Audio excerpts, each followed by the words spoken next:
ঘোষণা দিয়েছেন। জোরে কর নাউযুবিল্লাহি মিন যালিক। এই জন্য আল্লাহ রাব্বুল আলামিন বলেন, যারা মসজিদ আবাদ করবে তাদের ভিতরে এক নাম্বার গুণ থাকবে ঈমান।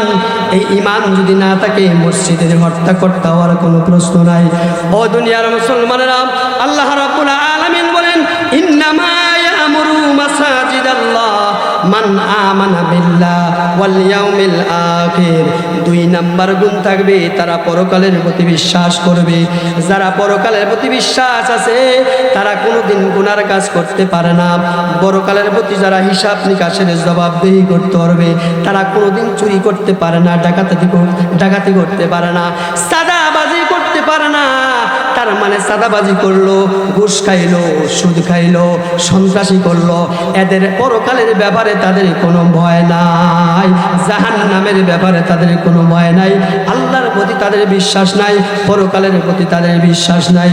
হরকে আয়ে মন আযাবে হক বুয়াদ নিস্তে মুমিন কাফেরে মতলক বুয়াদ। যারা আল্লাহর আযাবকে ভয় করে না এরা কোনোদিন মুমিন হতে পারে না, এরা সরাসর কাফের হয়ে যায়। জোরে কর নাউযুবিল্লাহি মিন যালিক। তাহলে দুই নাম্বার গুণ হলো আল্লাহর পরকালের প্রতি বিশ্বাস স্থাপন করা লাগবে। যারা পরকালের প্রতি বিশ্বাস করবে এরা কোনোদিন খারাপ কাজের ধারে কাছে যাইতে পারে না। যদি যায় তাদের দিলের ভিতরে সাক্ষী দিবে, আমি কিয়ামতের ময়দানে আল্লাহর সামনে কিভাবে আমি জবাবদিহি করবে। এই বিশ্বাসী যারা বিশ্বাসী থাকবে তারা কোনোদিন সাদাবাজি, সন্ত্রাসী, চুরি, ডাকাতি তারা পুরা করার সাহস পাবে না। কথা ঠিক নেবে? জোরে বলেন, কথা ঠিক নেবে?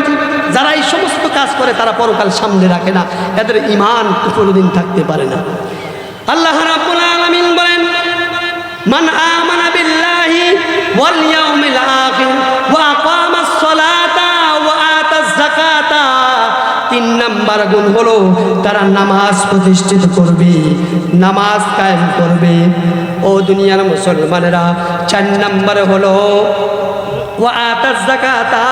চার নাম্বার গুণ হলো তারা যাকাত আদায় করবে। অনেক মুসলমানের অনেক যাকাত ফরজ হয়ে আছে কিন্তু যাকাত আজ পর্যন্ত আদায় করে না। যাকাত আদায় না করলে নামাজ পড়া যেমন ফরজ, পর্দা করা যেমন ফরজ, যাকাত দেওয়া তেমন ফরজ।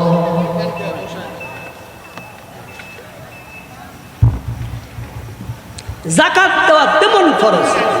খলিফাতুল মুসলিমিন হযরত আবু বকর সিদ্দিক রাদিয়াল্লাহু তাআলা আনহুর শাসনামলে কিছু নামদারি মুসলমান আছে, তারা যাকাত দিতে অস্বীকার করল।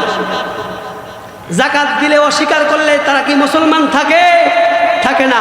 মুসলমানদের বিরুদ্ধে কেমন করে জিহাদ ঘোষণা করবে? হযরত খলিফাতুল মুসলিমিন হযরত আবু বকর সিদ্দিক রাদিয়াল্লাহু তাআলা আনহু বলেন, যারা যাকাত অস্বীকার করবে আমি তাদের বিরুদ্ধে যুদ্ধ করব, লড়াই করব, প্রয়োজন পড়লে শাহাদত বরণ করব। খলিফাতুল মুসলিমিন জিহাদের ডাক দিলেন, জিহাদের ঘোষণা দিলেন। যারা যাকাত অস্বীকার করছে তাদেরকে পরাজয় করলেন, মুসলমান বিজয় হয়ে গেল। জোরে বলেন সুবহানাল্লাহ।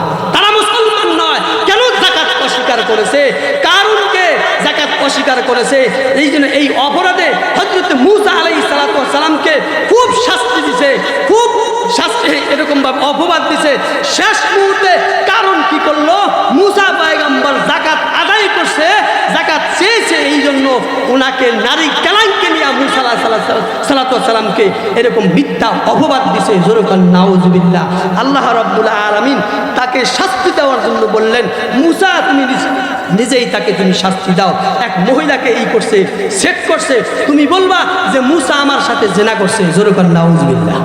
কত বড় বেয়াদব হইলে একজন নবীর বিরুদ্ধে জিনার প্রবাদ লাগাইতে পারে? জোরে বলেন নাউযুবিল্লাহ। কত বড় বেয়াদব।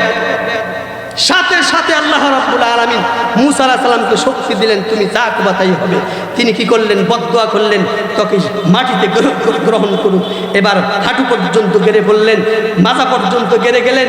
এইরকম ভাবে গাড়তে গাড়তে এবার কারণ কি করে? মূসা আমাকে বাঁচাও, মূসা আমাকে বাঁচাও। কয় তোকে বাঁচানো যাবে না। হাদিস শরীফের ভিতরে আছে এই কারণ তার নিজের 3.5 হাত, প্রত্যেক দিন 3.5 হাত নিচের দিকে যাইতেছে, নিচের দিকে যাইতেছে। এই জাকাত তিনি অস্বীকার করেছে। মুসা আলাইহিস সালাম জাকাত আদায় করার কথা বলেছে, এই জন্য তাকে এরকম অপবাদ দিয়েছে। এই জন্য 4 নাম্বার গুণ হলো জাকাত আদায় করা। জাকাত আদায় করতে হবে। আপনারা গুনে গুনে যার উপর জাকাত খরচ হয়েছে 100 টাকায় 2.5 টাকা, 1 লাখে 2500 টাকা, যাদের এরকম হার আছে গুনে গুনে আপনার জাকাত আদায় করতে হবে।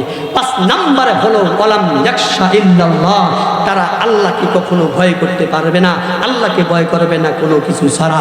এই 5টা গুণ যাদের আছে তারা মসজিদের রক্ষণাবেক্ষণের দায়িত্ব তাদের হাতে আল্লাহ তুলে দিয়েছেন। জোরে বলেন সুবহানাল্লাহ।